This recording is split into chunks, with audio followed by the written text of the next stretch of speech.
Join UF Hall of Famer and 14-year NFL vet Shane Matthews every weekday as he brings you all you need to know about your Florida Gators, including news, analysis, and opinions with some of the biggest names in sports. Find us on Spotify, Apple Podcast, Google Podcast, or wherever you listen to your favorite podcast. Or watch us live at 8 a.m. on Facebook, YouTube, and Twitter.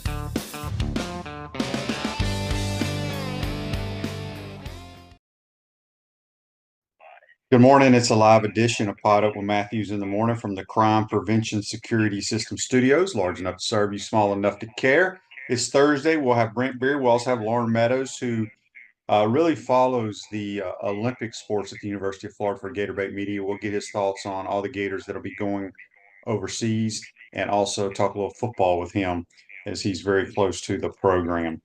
If you missed it last night, the NBA draft was held. Reed Sheppard goes third. Bunch of foreign kids as usual. Let's go ahead and get it kicked off here and go to the Titan Emerald Hotline, courtesy of Comfort Temp, and we're joined by our college football analyst and Heisman Trophy voter, which I know he's already digging into his stats, looking at his Heisman potential candidates. It's Brent Beer. Good morning, Brent. How you doing? Shane, good morning. Good to be with you. The reality is we're in that space of time where there aren't a lot of sports going on besides us Atlanta Braves fans who need wins. But Phil Steele is here, so we've got a trio of magazines, and we're only about less than 3 weeks away from SEC Media Days in Dallas. Yeah, it's right around the corner. Andy chimes in on Facebook Live, brought to you by Mel Law. Did I see that former Jackrabbit and Blue Jay Baylor Shireman was drafted in the first round by the Celtics? Yeah, he's a 6'6" wing player that can knock down some threes. So that's all the Celtics need, is somebody else who can score. But yeah, good pickup for them for sure. Brent, before we jump into it, I wanted to put out a little shout out for Patrick Young. We're going to put up a link here regarding his foundation, PY4. I think it's the 29th is Patrick's 2-year anniversary of his accident. Right. And he's trying to raise $10,000 to support the foundation efforts, which, it doesn't matter if you give $5, $100, whatever you feel like giving. What it does is it helps other people who go through this situation. He can help them with their finances and things of that nature. So if you feel like you want to help Patrick Young out, please, the link is put up right there. He is trying to raise $10,000 on the 2-year anniversary of his accident, which is June 29th. What's today? The 27th. So that would be on Saturday. So, Patrick's done some wonderful things. He has his own show over in Jacksonville with Terry Norvell now. He'll be working for the SEC Network. Just as good a person as you'll ever meet. So hopefully he reaches that goal. But if you, the link is on both YouTube and Facebook Live. Let me say real quick, Shane, I work with Terry and Patrick on the show, and I will echo everything you say. Tremendous man of what he's had to overcome, and he is speaks a lot, incredibly inspirational speaker. He also has a book out that every Gator fan needs called Sit to Rise. Really tremendous book. So just to say real quick, I will give an amen to that, and hopefully people will support him. Yes, for sure. Before we jump into it, Russell on YouTube, brought to you by Quality Plumbing, says, good morning. Not talking about Florida, just in general. Why would a coach not welcome back former players? I'm not sure what situation Russell is referring to, but here I will say this. We've had multiple football coaches, and I can only relate to football. There are some that are more willing to have former players, come out to practice. There were some here that you had to go through an act of Congress to get to practice. Mm-hmm. So it just depends on how they want to run their program. But I'm not quite sure what Russell is talking about there. All right, Brent, it seems like every time I pull up your notes, we have something about the transfer portal. Yes. Well, and it's on the verge of changing again. Now, the Division I Council, which is just a big group of administrators who meet this time of year to vote on different subjects, and they're doing it again in the transfer portal. It could be changing again very quickly. Now, what has happened to get folks up to date, most folks know that college football moved from 60 days in the transfer portal to 45 last October. Now at 45, they're looking at condensing it down to 30. So, and this comes after the council voted in the spring to not limit the number of times an athlete can transfer. What they're also looking at is basically not 2, but 3 signing periods.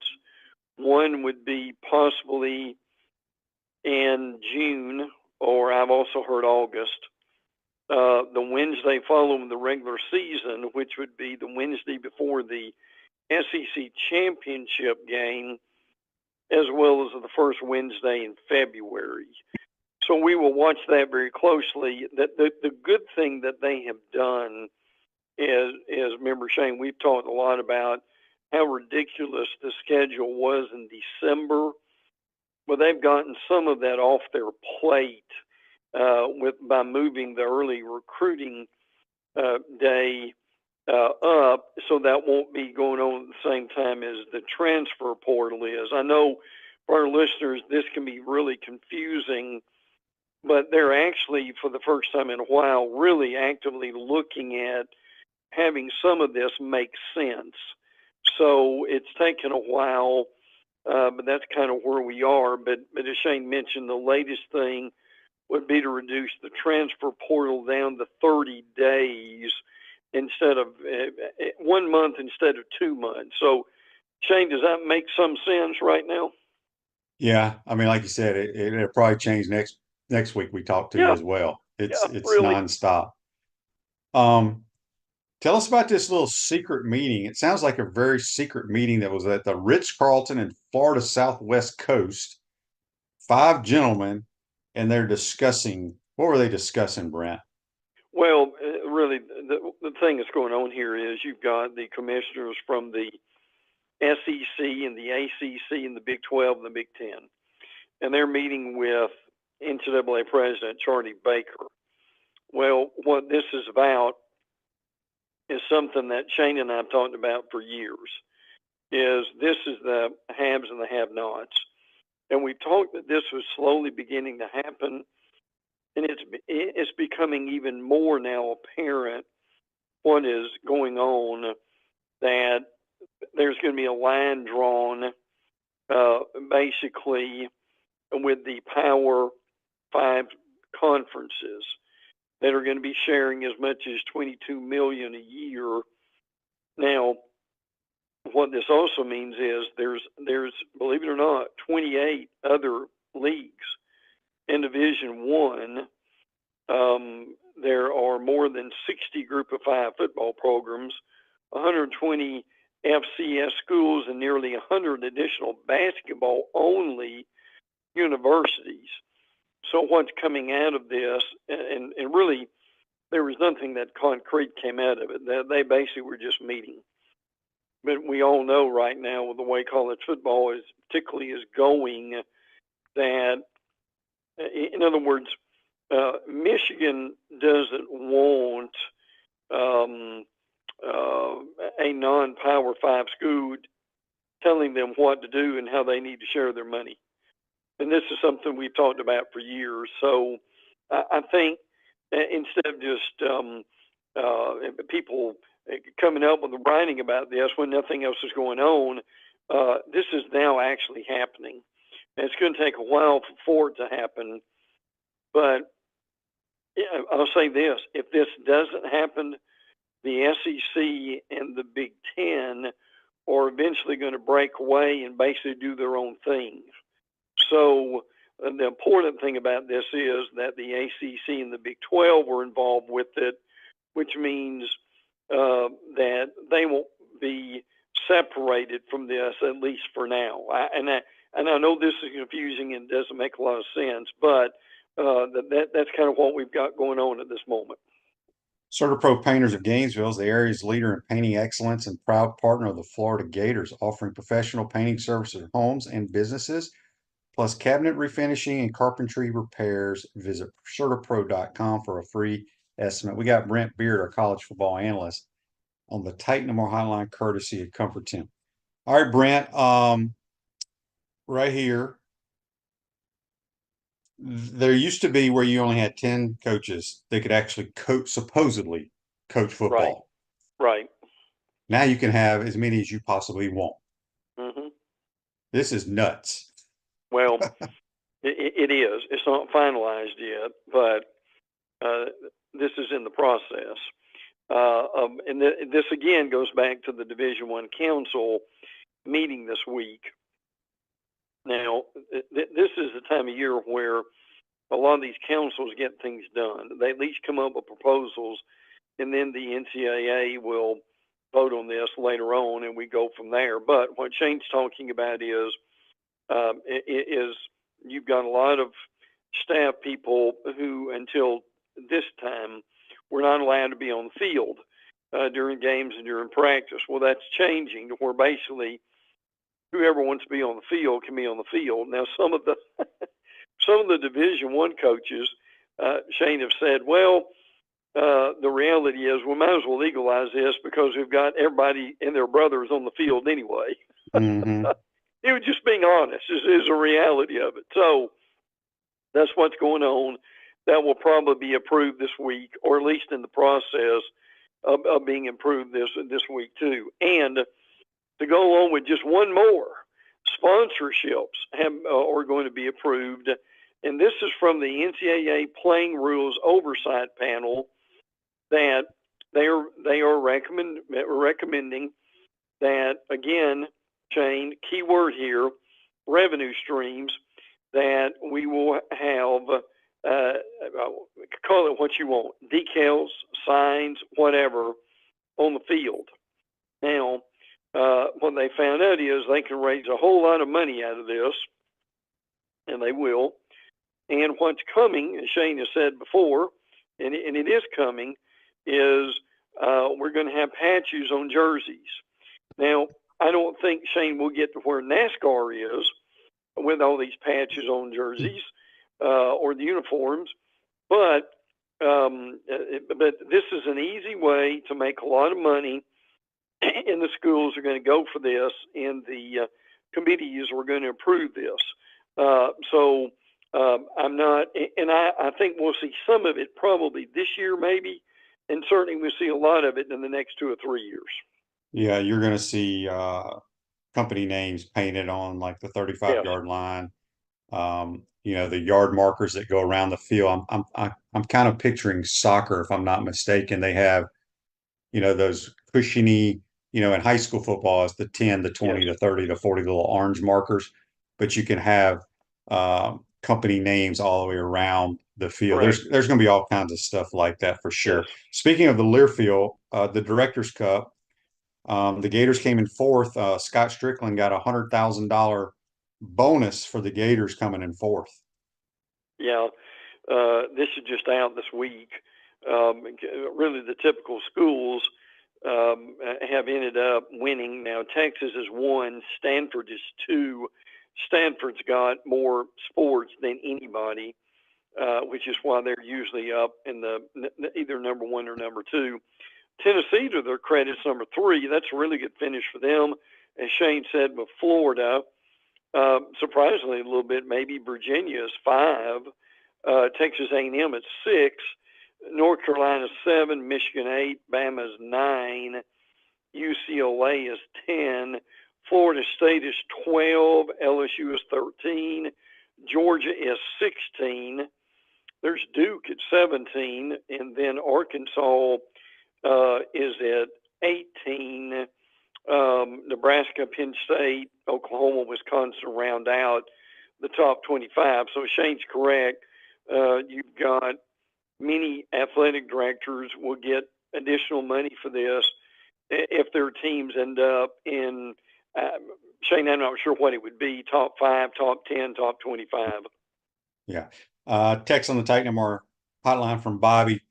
He just basically said the NBA already has sponsorships on their jerseys. Yeah, most of them have them right here by their left chest, different NBA teams. So you'll probably see that. I don't know if you'll see it this year. Yeah. You might in college football, but in the future, you probably will. Army Sniper on YouTube, brought to you by Quality Plumbing, says, would Dan Lanning take the Florida job next season if Napier gets fired? Well, I think things have got to be just horrific for that to happen, because of the buyout, the money, all that kind of stuff. But Dan Lanning is now in the Big Ten, so but it's a lot easier to win it's a lot easier to win the Big Ten than it is the SEC. Yeah. But he's an up and coming coach, so I'm sure he will listen to any offers out there. Well, and look, he was involved somewhat in the Alabama search, and he was,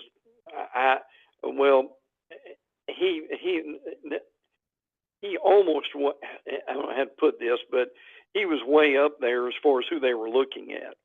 But to the point, Lanning's done an amazing job since leaving Georgia. But to Shane's point, he is in a great situation too. Oregon is, Phil Steele picked them number 3 in the nation. Everyone's got them in probably the top 5. And with them, with them going into the Big Ten, and they got a game against Ohio State that will be humongous later in the year. That's a really good job. I don't know if you've been up there, Shane, before, but there are a lot of really good things about Oregon. I mean, if it was between Florida and Oregon, I'd take Florida, but you never know what people are going to do. And Lanning is really carving out his own niche at Oregon. And as Shane said, it may be really hard for him to leave, and that may be hard for us to understand sometimes. But at times, people just are in a situation where they think their current deal is better than going anywhere else. Yeah, for sure. And speaking of that, we mentioned it earlier. I think we mentioned it earlier, but SEC Media Days are right around the corner. What, about 2 weeks away? Give us the dates of the major conferences, Media Days. Yeah, Media Days is coming up for a lot of schools, including the SEC. I think one of the best things that's happened would be that the SEC and the ACC are on different times. The ACC is July 22nd through 25th. It is in Charlotte. The Big 12 is July 9th and 10th. That's coming up around the corner too.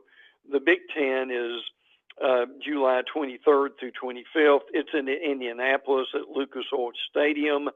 And the SEC is in Dallas, Texas for the first time at the Omni Hotel.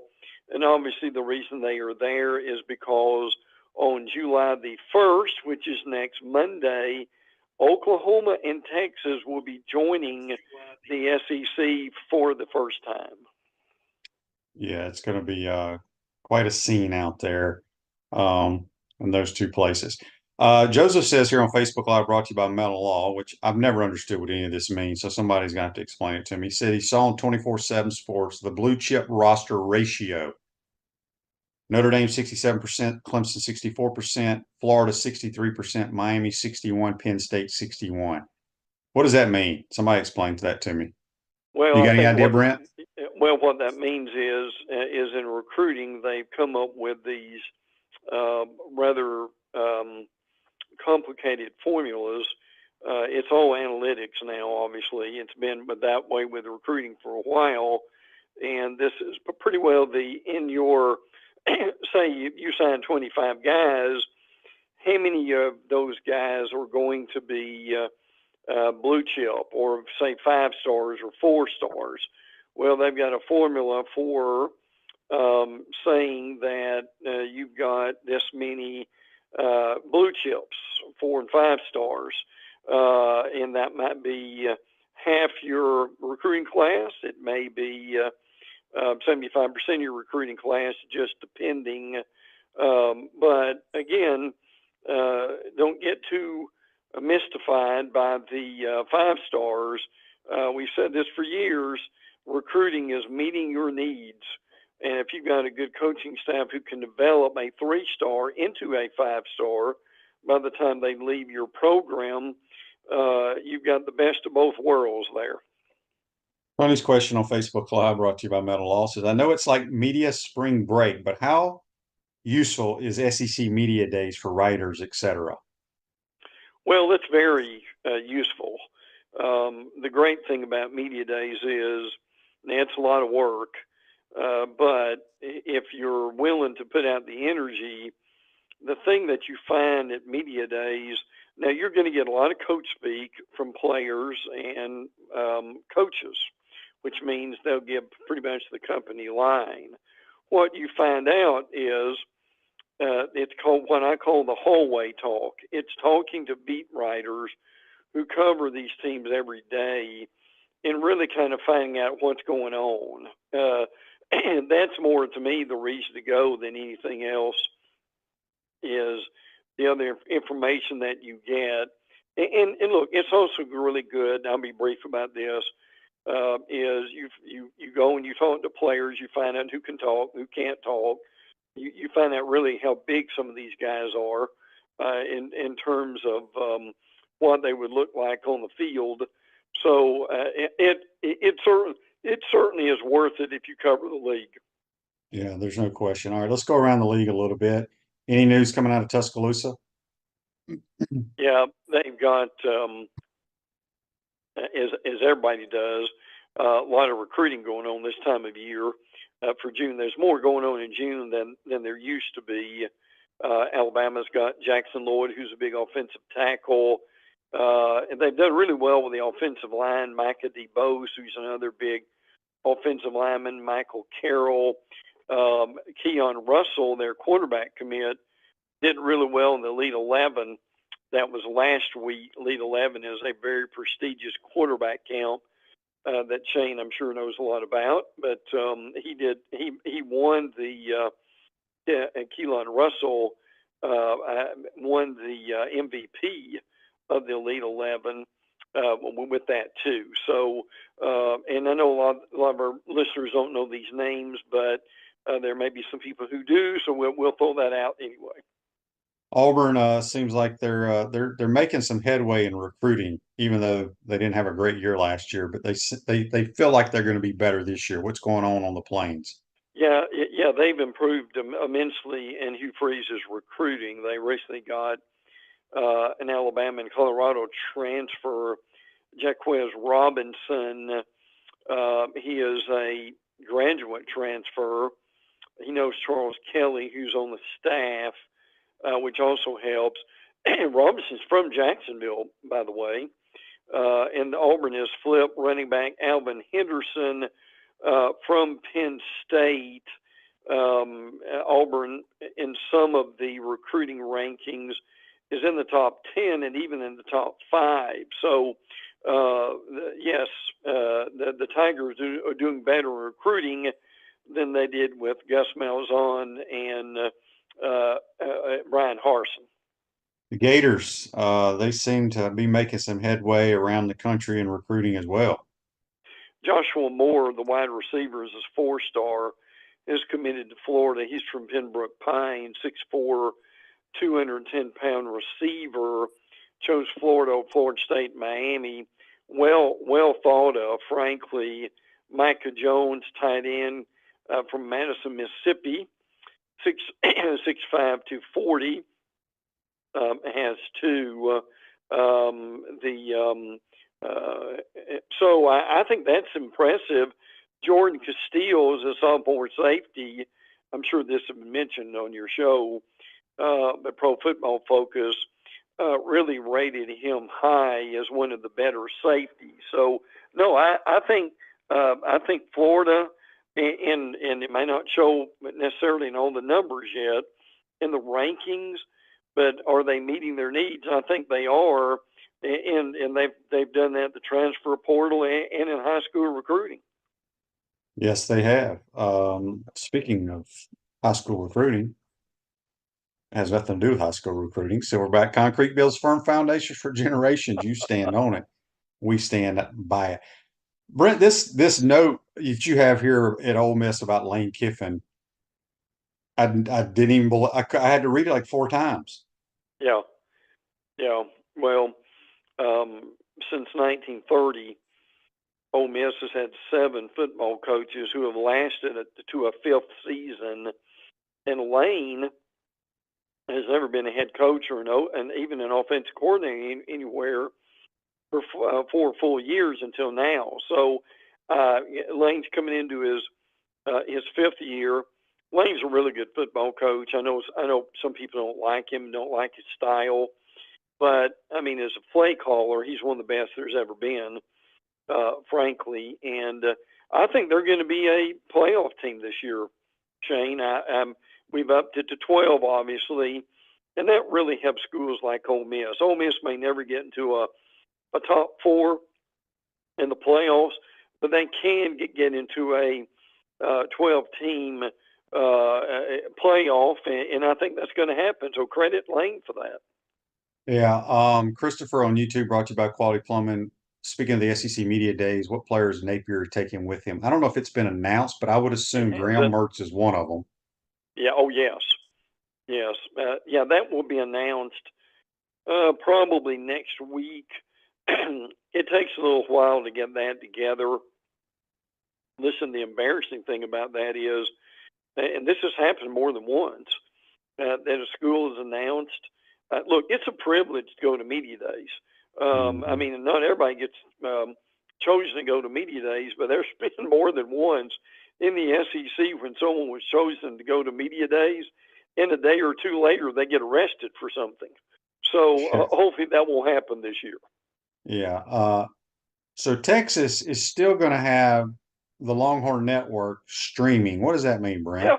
Yeah. Are you a little amused about that, like I am? Yeah. The Longhorn Network never really caught on. They thought this would be tremendous. And frankly, when it first came out, the thought was, well, everybody's going to have a Longhorn Network at some point or their own network, but it never really caught on. I mean, there were some people watch it, but that this year, instead of charging for it, they are going to have a streaming version of the Longhorn Network. Now, I don't know what that means.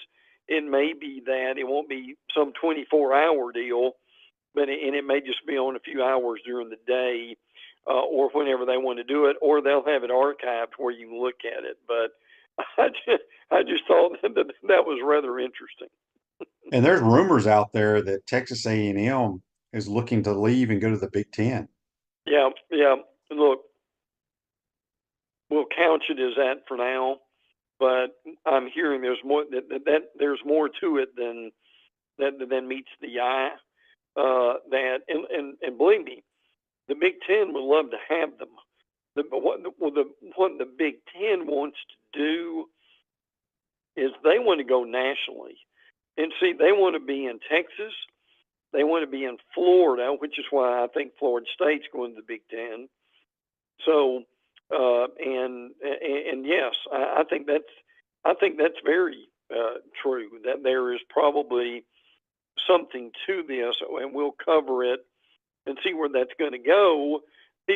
But there is such an incredible rivalry between A&M and Texas, and A&M is not happy at all that Texas is joining the SEC. No. All right, Brent, give us some nuggets before we get you out of here. Well, be glad to do that. Florida State, they've had 4-star C.J. Wiley is committed. He's a wide receiver, 6'4", and 200. He is well thought of. Also, Miami has a new commitment, Max Buchanan, who's a top 100 offensive lineman. We want to mention that too. And by the way, for A&M, I thought I'll give Brian Fisher credit for this. In the past 7 months, A&M has fired their football coach, with a $77 million buyout, had to pivot from hiring Kentucky's football coach to hiring Duke's, saw their athletic director leave for Ohio State. They poached Nebraska's athletic director, and now the baseball coach has left for Texas. That's been a pretty eventful time in the athletic department, hasn't it, Shane? Yeah, it's been a mess. Brent, great stuff as always. We appreciate your time. Have a great week, and we'll talk to you next week, my man. You too, bud. Always enjoy it. Take care. That's Brent Beaird, our college football analyst and Heisman Trophy voter. Join us on the Titan More Hotline, courtesy of Comfort 10. Take a quick timeout, come back. We'll be joined by Loren Meadows, talk a little Gators in the Olympics, also a little Gator football. You're watching and listening to PodUp with Matthews in the Morning from the Crime Prevention Security System Studios. We'll be right back. We want to take this moment to thank our sponsors who keep the show going and pay the bills. Our premium sponsors are Crime Prevention Security, Titan MRI, Meldon Law, Peachland Dental, QC Kinetics, Campus USA Credit Union, Dave & Buster's.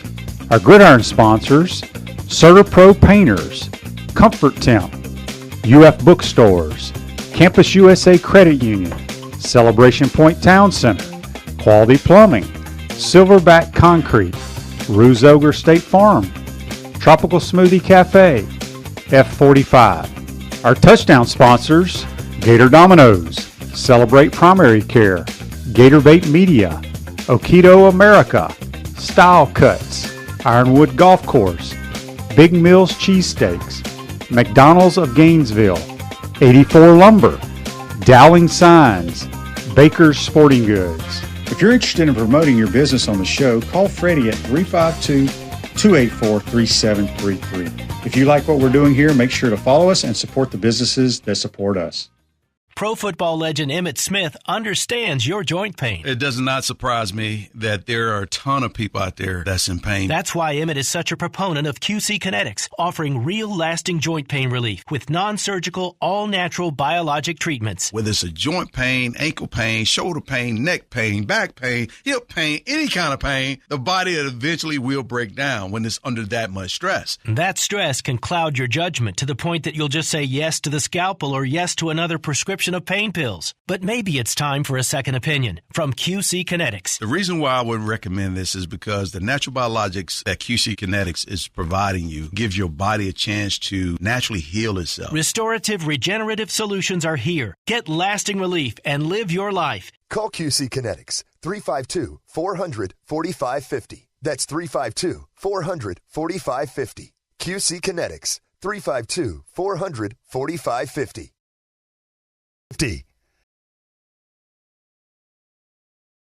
Welcome back to the Crime Prevention Security System Studios, large enough to serve you, small enough to care. Ruse Ogre State Farm Office is a team of dedicated insurance professionals ready to help life go right with the right insurance options for you and your family. Visit ogreinsurance.com. Give them a call at 352-240-1779. We're going to go back to the Titan More Hotline, courtesy of Comfort Temp. We're joined by Loren Meadows, who does a little work for Gator Bait Media. Follows the Gators, big time insider. Good morning, Loren. How you doing, buddy? How you doing, Shane? Good to see you. Doing well. Before we jump into the Gators that are going to the Olympics and talk a little Gator football, we got a text here, and I know you're a basketball guy too. Text on the Titan More text line. This is from Roger. He says, "Do y'all think Bronny James gets drafted tonight?" If people aren't aware, the NBA draft started last night. They just do one round, and I want to say the second round is tonight. I don't think he gets drafted. I don't think he's very good. Loren, what are your thoughts on that?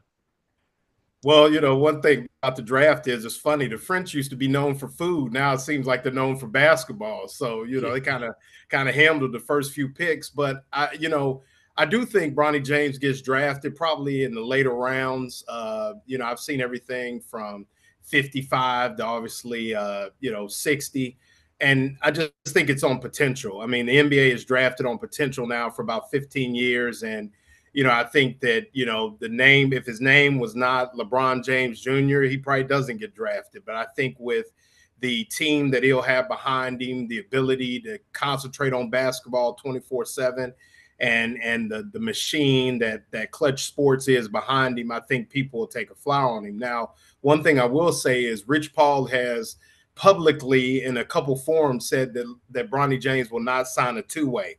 which means he won't sign, where he's with the team and then he goes down to the G League, spend some time with them. So that could hurt him, as teams may not want to deal with it. And then, obviously LeBron James and family have the money to send him overseas and he can live lavish over there and work on his game. But it'll be interesting. But I do think he gets drafted.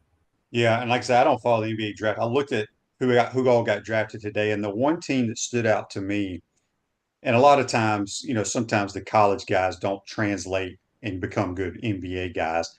But these two guys, to me, they're bucket getters, man. It's the Timberwolves. They got Dillingham from Kentucky, yes, in a trade, and then they got the Terrence Shannon Jr. from Illinois. And with the Timberwolves, what they already have, and going to the Western Conference, I really like those two picks. Now they may not pan out, but I think they fit in really well in the NBA. Yeah, I mean the Dillingham. Somebody was saying the Allen Iverson comparison to Dillingham. I don't know if he can fill it up like Iverson, but the ability to create in the open floor, obviously for whatever you think about Calipari, I mean, he's been coached well, he's been driven. So it's not like, he won't be able to take coaching in the NBA. And you look at it, I mean, I think to partner that with Anthony Edwards, somebody that can go get it in the open floor. Yeah, that's a great trade for them. And you could see that they're, the Timberwolves are all in. I mean, they were right there on the cusp to the NBA finals. And I think that's where, they're looking for those missing pieces and continue to get younger. And I think one of the things is you could see the Timberwolves also, don't be surprised if Gobert is not with the Timberwolves at the beginning of the season this year. I just think that, even though he's Defensive Player of the Year, he really affects them. I mean, he actually hurts them sometimes defensively. And you saw against the Mavericks basically hunted him in the pick and roll consistently. And that really made a difference in the series. Yeah. Switching gears a little bit, the Olympic sports, all the Olympic trials, they may be done, or there's still a couple of them still out there. But they're still going on. So the Gators have quite a few athletes heading over to Paris. What can you tell us about who has qualified and their shot at winning some medals? Well, you start with Anna Hall, who is heptathlete from the University of Florida, and not only has she kind of put herself squarely in the medal hunt in Paris, but has kind of become one of the media darlings for track and field now. I think the country and the media has really opened up to what she could really be. Winning smile, great personality, fun loving, kind of always smiling when she's competing. And she, silver medalist in 2023 in Budapest, and now just really has an opportunity, be a front runner to win gold over there in Paris. So, you look at her. And then we had Malcolm Clemens, who actually, had his best jump of the year to finish second in the long jump. So he'll be making the trip over. And then Jasmine Moore, who dominated the triple jump during her time at Florida, winning 3 national titles, was the winner in the triple jump. So, it'll be tough for Jasmine Moore in the triple jump and for Clemens, but Anna Hall right now has got to be one of the front runners for Paris. And then, looking forward, they come back today. I think the only finals today is the discus, the women's and the women's steeplechase. But you got Grant Holloway in the hurdle semifinals, who is the front runner, 3-time world champion, and he should be right there. Claire Bryant and Jasmine Moore in the long jump. Jasmine Moore has the second best jump next to Tamara Davis Woodhall. So, she'll be right there to basically make it in the long jump as well. Claire Bryant would be a long shot, but you never know. And, putting it out there, Parker Valby, who is, could be familiar to Gator fans, finished 4th in the 5,000, but she qualified with the Olympic standard. So basically ran a personal best. And what that did is there's a couple runners that will be in the 3,000 also. And if they choose to run the 3,000 in the Olympics, she could actually still end up going to Paris in the 5,000 if one of those runners, based on it's tough on the schedule, when you get to the Olympics to run both. So if someone drops out of the 5,000, she would then move up to that 3rd spot and be able to run. So, we've got got a lot of Gators still rolling. You've got, Trevor Bassett, who's not a Gator, from Bluffton, Ohio, my neck of the woods, but he trains, here in Gainesville with Mouse Holloway. So, a lot of good Florida storylines still. You got Grace Stark in the 100 hurdles, who was NCAA champ, kind of came out of nowhere, helped that team make that runner-up finish for the Florida Gators in the women's. So, a lot of tracks still to be ran for sure. Yeah. Speaking of that, about how many other athletes from other schools or come to Gainesville to train with Mouse for the Olympics? Do you have any idea of that? Really not many. Usually you stick to your home club. You have a relationship with your college coach, things like that. I would say maybe 2 or 3. I know Bassett made the when he finished third in the world, had won the bronze in 2022. I think he really thought, hey, I need to take the next step. So made the choice to move down to Gainesville and train with Holloway. But most of them have some kind of relationship, either present or in the past, with Mouse that have come down. Most of them have a Florida connection. Speaking of Parker Valby, she dominated the NCAAs, and Absolutely. And I don't know a lot about track and long distance running, but it seems like the females that beat her the other night are much older. Do you peak at a later age in that long distance stuff? It's funny. It distance running, I've seen women that have actually ran faster when they were younger, and then as they got older, it's kind of tailed off. And you look at St. Pierre, who won that 5,000. She's a mom, just gave birth about a year and a half ago. So it's really different. It just depends. But I think for Falby, who has really become a late bloomer, kind of is starting to run better as she ages, I could see her being somebody that'll peak, around the 25 to 30 age and really starts to hone in on one race, whether it'll be the 3,000 or the 5,000. The thing about Parker, and she hadn't had to show it, but she's got quite a kick too. And so having that speed, that last 400 meters is really going to help her. So, it'll be different. It just varies depending on how your body develops. But based on, you look at her frame compared to the other women, they were a little thicker, things like that. She's more slender. I look for her to get a lot stronger and probably, peak between, like I said, 25 to 30 and really be one of the dominant forces in American distance running. Yeah, Sure. I think she's only 21 right now. Yeah, absolutely. Nat's question on Facebook Live, brought to you by Mel Law: is Grant Holloway going to make it to Paris? I would say yes. Yeah.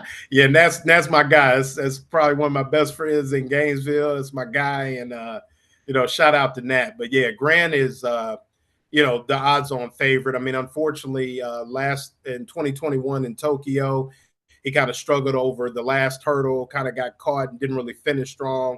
But you look at, Grant and I have a decent relationship, and, he has this saying, run fast or die. And, he's built like that, man. A lot of people forget. I mean, Grant was a D1 recruit, in football. He's got that swag to him, got that toughness, and he knows what time it is. And he's probably dialed into Mouse Holloway more than anybody that trains with Mouse, and it's kind of an extension of Mouse, which can't be a bad thing. But yeah, Grant, barring disaster, and I don't want to, knock on wood, especially with what happened to a thing move the other day in the 800. That's the beauty of the trials. You never know, but Grant's a front runner, no doubt. A little healthier lifestyle with our bold, flavorful smoothies and our amazing food. Tropical smoothie. When you eat better, you feel better. We got Loren Meadows here talking Olympic sports, Olympic Gators. Andy's question for you on Facebook Live, brought to you by Mellon Law: what are Robert Gregory's chances of making Team USA in the 200, and has he ever played football? I do not know about him playing football. It's going to be tough. I mean, he would have to come out of nowhere. I mean, that 200 is just loaded. I mean, you got Noah Lyles, Kenny Bednarik. I mean, it's just a deep field. I mean, it's going to be tough. I mean, and then, when you run the rounds at that level, it's a little different than the NCAAs, where, it's almost like in the college sports, you want to win, but it's all about scoring. Whereas when you're in that top three, I mean, it's tough. I mean, it is really tough. And I think it's just going to be one of those things where Gregory will be in the mix, but it's going to be tough. It's going to be tough for him, for sure. On your Ron's question, brought to you by Quality Plumbing, says, what sort of facility improvements have been done to UF's track in recent years, or is there anything planned in the future? I know they got a new surface. I don't know how long ago it was. Mm-hmm. But when you compare it to what Oregon has, or I want to say Arkansas probably has, who has the best track facility? I think Oregon has the best in the nation, but who has the best in the SEC? Probably Arkansas. Arkansas has a really nice outdoor facility, and then they got a really great indoor facility. I mean, that's one of the, they run the Tyson Invitational there with the pros and things like that. So, Arkansas has really put a lot of money into their, what you might call Olympic sports. But, for Florida, from what I understand is they have offered Coach Holloway, some improvements, maybe even an indoor track, I think, before they built that Alachua County facility, and he didn't want it.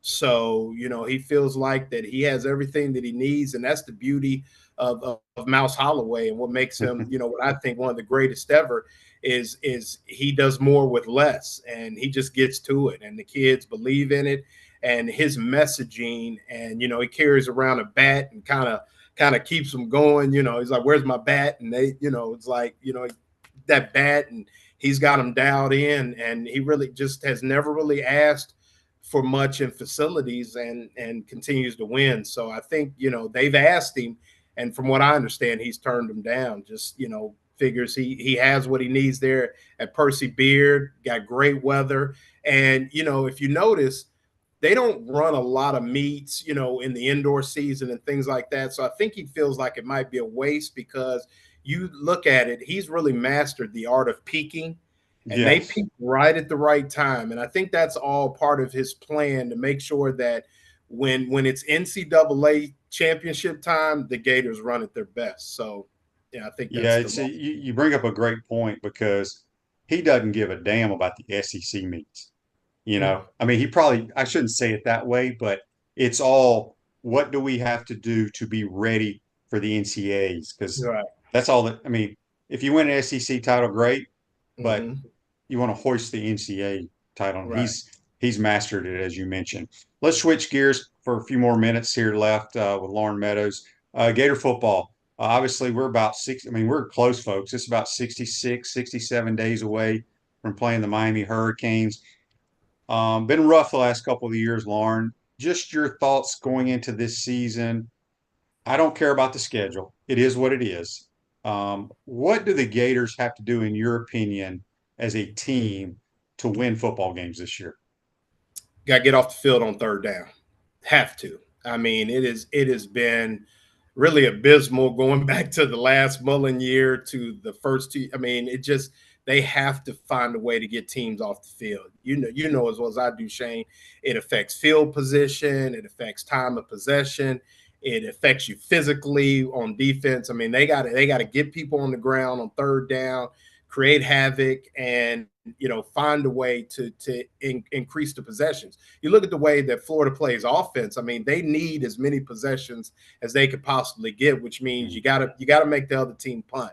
And just so many times in key situations in games, you just saw their inability to get people on the ground and get them off the field on third down. And I think that's the biggest thing. And I don't care how they do it. It doesn't have to be flashy, but they got to get them on the ground. I mean, and I think, you and I have talked a couple of times, but I think the improvements at safety could be key. Both those guys pan out, from the young man from Washington and from Oregon, if they pan out, could really improve the defense. But they also got to find a way to be better up front, so those linebackers, James and Pup Howard, those guys don't have to run the hump, because on those third and short downs, it's just tough on you. They got to be able to play downhill and get teams off the field. Offensively, is going to be fine, as much as people talk about it and things like that, but they got to get off the field on third down. And then the special teams have to find a way to make a difference in the football game. And like we talked about, flipping the field to create advantages for that Gator offense. Yeah, I like the way you phrase that, getting off the field on third down, because you hear people talk about they want the Gator offense to be more explosive and dynamic. I get that. Mm-hmm. But look, people can say what they want to say. Billy is who Billy is. Now, Billy could have been trying to play keep away because he knew how bad we were defensively the last couple of years. And that's why you methodically try to drive and keep the ball away from the other team. So if you get more possessions, maybe we have chances to be more explosive. We will see, but I agree wholeheartedly. This entire season is based on the defense. Mm-hmm. If we can just be an average defense, it's going to be so much more fun to watch Gator football. All right, last thing, Andy's question for you is, who do you think will be the Gator MVP on offense and defense this year? I'm gonna say on offense, the Gator MVP will be Graham Mertz. So that's an easy one. I think he's the best player that they have on offense. And then the defensive MVP, and just because I got a lot of things in my head, the young man from Washington, who's safety. What's that? Give me his name. Long-haired guy. Yeah. I can't believe I can't think of it. Yeah, me too. That's what I'm kind of like, yeah. But look him up. That's your guy. I think he will make a big difference on the back end there. He's somebody that'll strike you. He's played in big ball games, and I don't think he'll be fazed by the speed. Asa Turner. There you go. So I don't think he'll be affected by the speed. And I've seen him a couple times just walking. He carries himself well. He's got that swagger. So and I want to give a shout out to my Gator Bay people, the Gator Bay tailgate people, David Turner, David, Nat Blaylock, Brent English, Jen Lay. Gotta say hello. I think he left me. We want to take this moment to thank our sponsors who keep the show going and pay the bills. Our premium sponsors are Crime Prevention Security, Okay, no worries. Titan MRI, Meldon Law, Peachland Dental, QC Kinetics, Campus USA Credit Union, Dave & Buster's. Our Gridiron sponsors, CertaPro Painters, Comfort Temp, UF Bookstores, Campus USA Credit Union, Celebration Point Town Center, Quality Plumbing, Silverback Concrete, Ruse Ogre State Farm, Tropical Smoothie Cafe, F45. Our touchdown sponsors, Gator Dominoes, Celebrate Primary Care, Gator Bait Media, Okido America, Style Cuts, Ironwood Golf Course, Big Mills Cheesesteaks, McDonald's of Gainesville, 84 Lumber, Dowling Signs, Baker's Sporting Goods. If you're interested in promoting your business on the show, call Freddie at 352-284-3733. If you like what we're doing here, make sure to follow us and support the businesses that support us. Pro football legend Emmitt Smith understands your joint pain. It does not surprise me that there are a ton of people out there that's in pain. That's why Emmitt is such a proponent of QC Kinetics, offering real lasting joint pain relief with non-surgical, all-natural biologic treatments. Whether it's a joint pain, ankle pain, shoulder pain, neck pain, back pain, hip pain, any kind of pain, the body eventually will break down when it's under that much stress. That stress can cloud your judgment to the point that you'll just say yes to the scalpel or yes to another prescription of pain pills. But maybe it's time for a second opinion from QC Kinetics. The reason why I would recommend this is because the natural biologics that QC Kinetics is providing gives your body a chance to naturally heal itself. Restorative, regenerative solutions are here. Get lasting relief and live your life. Welcome back. I don't know what happened, folks. We lost power, I guess. The computer just shut down, so I'm via the phone now, and we've run out of time. I appreciate Brent Beaird and Loren Meadows. Loren, we're going to have you back on. Good information. Absolutely. Appreciate it. Appreciate your time, my man. All right. Thank you. All right. That's Loren Meadows. Join us on the Titan MR hotline courtesy of Comfort Temp. Speaking of Comfort Temp Heating and Air, they're looking for an enthusiastic, motivated comfort specialist to join our team. $1,000 sign-on bonus after 90 days. Awesome benefits. An opportunity to grow with a winning team. Apply today at ComfortTemp.com. Comfort Temp Heating and Air. Comfort is our business. Peace of mind is our promise. And I also wanted to get especially to this day in sports, which is brought to you by Campus USA Credit Union. On this day, people will probably remember this, in 2001, Glenn Academy Center, Kwame Brown, who was supposed to be a Gator, became the first pick by the Washington Wizards. Apologize for the power outage there. That was bizarre. Hope y'all enjoyed today's program.